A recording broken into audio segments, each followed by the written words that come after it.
So hi there. Thanks for checking out my videos. I do appreciate it. I am on YouTube. I'm also on YouTube Live, so check out my other videos.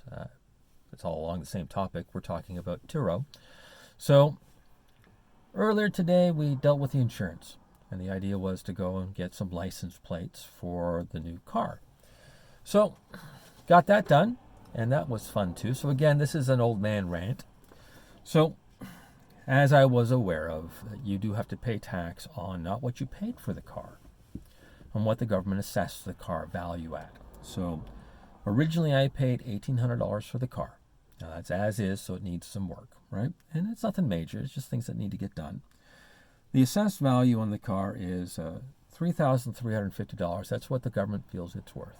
Right now I could go and get the car appraised. I have to pay an appraiser to do that, and maybe he would assess it as less. But the dilemma is that it's like $150, so really it's got to be a lot less to be able to make that any logical sense. So essentially, this is just a hurdle you're not going to get around on the lower prices car. It is what it is. So it means that I paid out about $440 in taxes. So that's what it is. Now there's also a few other little bills attached to it. So in other words, there's the transfer and the ownership. So really, when it was all said and done, with a set of plates, and temporary plates, I don't have the sticker yet, but the sticker doesn't cost anything, at least not yet, until I go in. So who knows? So really, the total was about $100 more. So we're at about $510 when it's all said and done to do the transfer on an $1,800 car valued at $3,300, and there's no debate there. So I got this precious little piece of paper. So it's pretty nice, and that's the ownership. Right? And now it's in my name and everything's all good. So I'm happy about that. Nothing wrong with it. I was planning to pay taxes anyways. The nature of the beast, right? You live in Ontario, live in Canada, you pay taxes, right? You just get used to it. It's almost like you're climatized. So I was budgeting for this. It's not a surprise from that end. So nothing a mystery on that one. Now I did notice, because I was being jovial, which is what I do at the counter, I was trying to make it a fun event, because normally when someone goes up to the Ministry of, Ontario Service Canada, when you go there, usually people are pretty miserable because they got to pay taxes, or there's a bill, or there's something going on that's not great in their life, right? So I try to break the ice a little bit and be friendly. Just kind of, it is what it is. I'm going to pay the tax regardless. There's no point in me making a smoke about it. Just done, right? But she did make it very clear that these plates are only good for 10 business days. I can renew it one more time, so I can get 20 days out of it if I want to. And she pointed out the date, so she was very clear on that. So, future Keith, don't be driving this car on expired temporary plates. So, we're not going to anyways. So, we got a nice set of temporary plates. Done. And these are high quality Ontario license plates, guaranteed not to peel. They're going to peel. That's just the nature of it. So I need to get some nice plate covers and some nice little protectants, those little polyurethane things that sit on top. That's a must on these ones because they're almost water soluble. They're on a aluminum plate, so the plastic coating that they put on it doesn't hold up. And it's really common if you're ever in Ontario, look around, you'll see that most of the plates are peeled. And originally it switched out to full plastic, but for some strange reason they didn't keep that. So I went off to my local garage, place where I like to deal with. They are expensive, $135 an hour, which I find ridiculous, and they're not a franchise dealer, so I do find that to be a bit of a bone. But it's $95 across the street. At least I know the guy behind the counter. He's done a couple safeties for me. They've all been very legitimate, right? Call what needs to be done, so it's no big deal from that standpoint.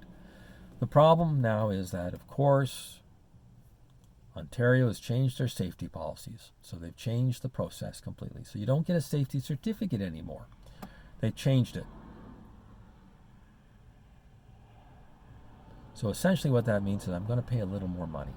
So normally a safety about a year ago would be about $200. So now I'm about $350, and it's a digital safety, so that means it's better, right? So that means that they're taking photos of the car, they're going to check, they have to input everything. They even run, I guess, the OB2 and bring up any codes that are there. to highlight the fact that you need to fix this. So it is, I think, a cash grab from that standpoint. But your thoughts would be of interest to me. So it's $250 plus an hour inspection. So it is what it is, right? So frustrating, really. Now again, Doug Ford has made it so we don't pay for the plate renewal, which is wonderful. But at the same time, they've grabbed a little more money on the safety certificate of about, I'm going to say probably $130, $140 is more, like somewhere in that ballpark. So take a little here, save a little here. It's kind of a wash. So that's, again, old man rant. What are you going to do, right?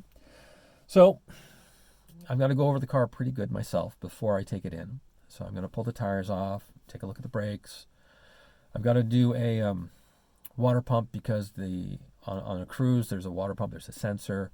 The water pump is working fine, but the plastic housing apparently bends and twists and causes the sensor to have an issue with connection. So I've ordered an aluminum water pump with a new sensor.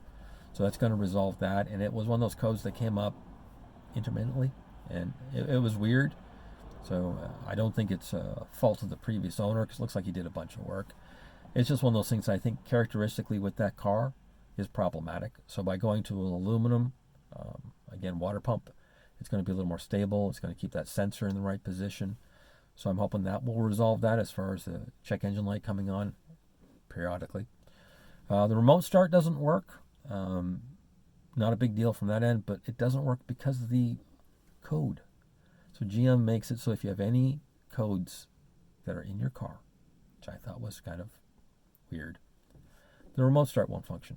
So if you have a check engine light, remote start doesn't work. Once I cleared the remote start, the codes, remote start worked wonderfully. No issues at all. So that tells me that it's just the one code that's causing a problem. Again, he's replaced the catalytic converter. He's done a whole bunch of other things, so I'm not worried too much about it. Tires are decent. I need to pull the brakes off. There are drums in the rear. Usually drums just need to be cleaned up. They're probably fine. The parking brake holds, no issues from that standpoint. But again, I'll do a quick service on that. And if it does need drums, I'm sure they're not expensive. I'll probably be in for a surprise on that one. Same thing with the rotors and the pads. I will probably just, if they look old and used, I will probably just replace them completely. Because usually if I go onto the internet, I can usually find a fairly good deal on pads and rotors that aren't going to break the bank. I'll probably do that with that one. I can't see the exotic nature of a Chevy Cruze being that much, but again, I might be surprised because I am grumpy about that lately. So again, something I might just do as get her done so I don't have to deal with it again. They did the spark plugs about 5,000 kilometers ago when they did the oil change. Everything was all done, so I'm not worried about that standpoint. The serpentine belt looks good. So all the little maintenance things that I would normally dig into, just doing the visual check, seems to be okay. So again, the hurdles of administrative stuff. Insurance, last video, nightmare. So again, I'm looking at 30% more in all likelihood on renewal for my personal insurance because I ran through Turo. So again, that's something I've sent an email to Turo. We'll see what the response is. Amazed that they've gone up about $130, $150 on the safety. The other one is they've restricted certain garages, so I have to go to the one garage. They're the only ones to do it, otherwise I'm going to a GM dealership. And that's one of those slippery slopes in my mind. You go and it's kind of like, by the time I pay for an inspection and do that, I might as well go to the little independent guy that's always been reasonably honest with me, at least from what I understand, right? So I might as well go that route. Plus I can just drop the car off and say, when it's done, give me a call. I'm not in a rush for it, which you would think would give you a little bit of levelty. Like, I don't know, maybe you'd be happy about that, but you didn't seem excited at all about that. I'm going to drop off my wonderful shiny red Cruze at your shop. You can just have it there for days on end. You didn't seem too keen about that one, but what are you going to do? I thought I was pretty fair about that because he was trying to nail a time. It was like, you know what, I'll just leave the car, get it done, call me, right? So that's my process for today. Licensing is done, insurance is in place. Cost me more money, mainly because I think of competency of my last brokers. Well, not my last broker. I'm using the same broker. The staffing at the brokerage is poor. And they've gone to an automated system, and it's all AI, and it's chatbot stuff. And in an industry that is predominantly customer driven, where customer service is kind of one of those things that kind of make or break what your business is. Like, I realize I'm in Ontario, I have to have insurance. You kind of have me by the gonads, right? I understand that. But there are a few other brokers I can go to. You would think, an existing customer, you would make sure that that paperwork is done properly. You would think that you would go through the hurdles and respond within 24 hours. I'm not talking about call me in 10 minutes, but you're looking at 2 days out. And responding like at 30 minutes to close. It just tells me that either the staff is overworked, probably underpaid, maybe underqualified. They might be first years, second years, just past their qualifications. They're not seasoned. They're not experts at what they do. It makes me think to myself, what am I paying for? Because if I ever have to go through a claim through them, I've got to deal with the folks that I'm dealing with now that seem to have a difficult time with inputting the proper address or confirming coverage when I'm running through Turo, and telling me two opposing things from two different people, which tells me that if I ever had to make a claim through them, it's probably a nightmare moment in all likelihood.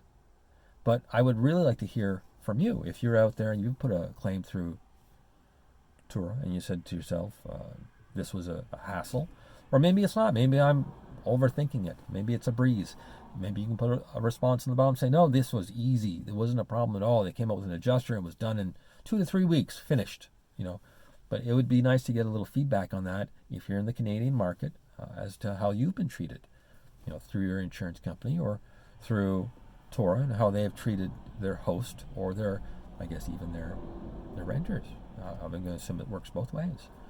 How that process worked and how you felt about it. The other one is on the Ministry of Transportation there. I don't think there's much you can really do in Ontario about saying, hey, come on.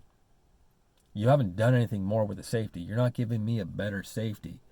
It's all the same points. You're just taking pictures of it now because you're afraid that technicians have been letting things slide. And I understand that. You could really argue that one pretty good. I don't think that was the case because, to be honest with you, I think a lot of technicians work